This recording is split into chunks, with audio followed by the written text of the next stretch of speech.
We will ensure that the United States has a giant steel industry, an aluminum industry, a manufacturing base, and a defense base.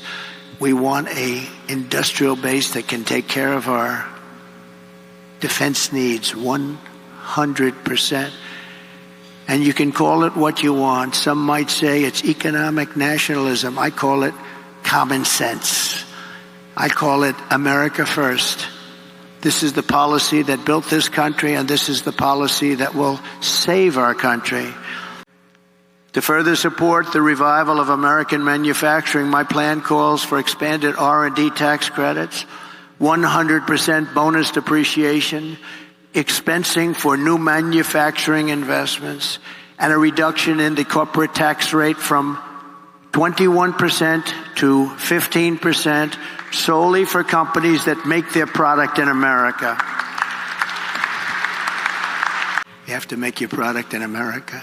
If you outsource offshore or replace American workers, you're not eligible for any of these benefits. In fact, you will pay a very substantial tariff that comes in from another country, that's made in another country and comes in. There'll be a big tariff on that product because we want to make our goods in America, and most of them we can.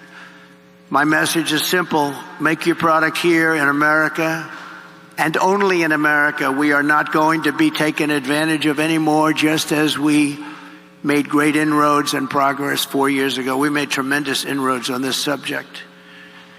We're not going to watch our wealth and jobs get ripped away from us and sent to foreign countries, which is what's been happening for many, many decades with us.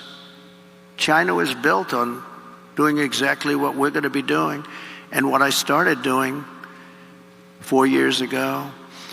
What we're putting forward is the most pro-American manufacturing and jobs policy in modern history for any country. This plan will bring jobs and growth into our country at levels never seen before. Every business on earth will flock to America from Europe, Asia, the Middle East, and all over the world. Smart tariffs will not create inflation. They will combat inflation. I had almost no inflation, and I had the highest tariffs that anyone's seen, and they were going a lot higher. Foreign nations will pay us hundreds of billions of dollars, reducing the deficit and driving inflation down. It will largely reduce our deficit. In my first term, we imposed historic tariffs with no effect on consumer prices or inflation. The anti-tariff people, many of them, I believe, honestly work for these other countries in some form, get tremendous amounts of lobbying money and other money because it doesn't make sense what they're saying.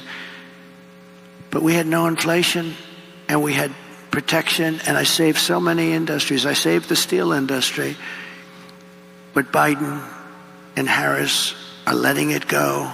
They're letting it go. It's so easy to keep. A combination of fair trade, tax cuts, regulatory cuts, and energy abundance will allow us to produce more goods better and cheaper right here in the USA than we've ever done before.